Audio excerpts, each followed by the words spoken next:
Chain মিনাশ প্রাসাদের মাস্টারের উপর আক্রমণ করে, যেটাতে তার সকল শিষ্যরাই নিচে পড়ে যায়।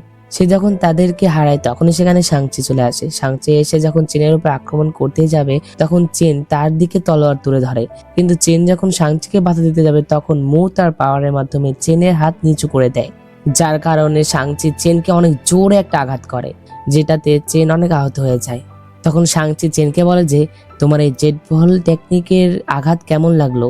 এটা দেখে চেন অনেক অবাক হয়ে যায়। সে বলে যে তুমি এটা কিভাবে আয়ত্ত করলে, কারণ এই জেড বল টেকনিক শুধুমাত্র চেনই আয়ত্ত করতে পারতো। তখন সাংচি বলে যে অবশ্যই মু আমাকে সাহায্য করেছে। আসলে চেন যে মুয়ের ভিতরে তার সেই জেড ভোল্ট টেকনিকটি দিয়েছিল সেখান থেকে সাংচি সেটা আয়ত্ত করেছে। তখন মু চেনকে তার পাওয়ারের মাধ্যমে ধরে রাখে, আর সাংচি মিরাজ প্রাসাদের মাস্টারের সাথে কথা বলতে থাকে। সে তাকে বলে যে নিংশির মৃতদেহ কোথায়। আসলে সাংচি তো নিংশিকে অনেক ঘৃণা করত, কারণ সে তাকে ঠকিয়েছে। যার জন্য সাংচি বলে যে তুমি তার মৃতদেহ কোথায় লুকিয়ে রেখেছো, যদি সে মৃত হয় তারপর আমি তার দেহ নিয়ে তার হাড় গুঁড়ো গুঁড়ো করে ফেলবো। তো মিরাজ প্রাসাদের মাস্টার যখন বলে না তখন সাংচি এক এক করে তার সকল লোকেদের মারতে থাকে। তো শেষমেশ যখন মিরাজ প্রাসাদের মাস্টার তাকে কিছু বলছিল না তখন সাংচি চলে যায় গাও চিউমিং এর কাছে। সেই গাও চিউমিং কে আঘাত করে এবং তার হাতের উপরে পা রাখে।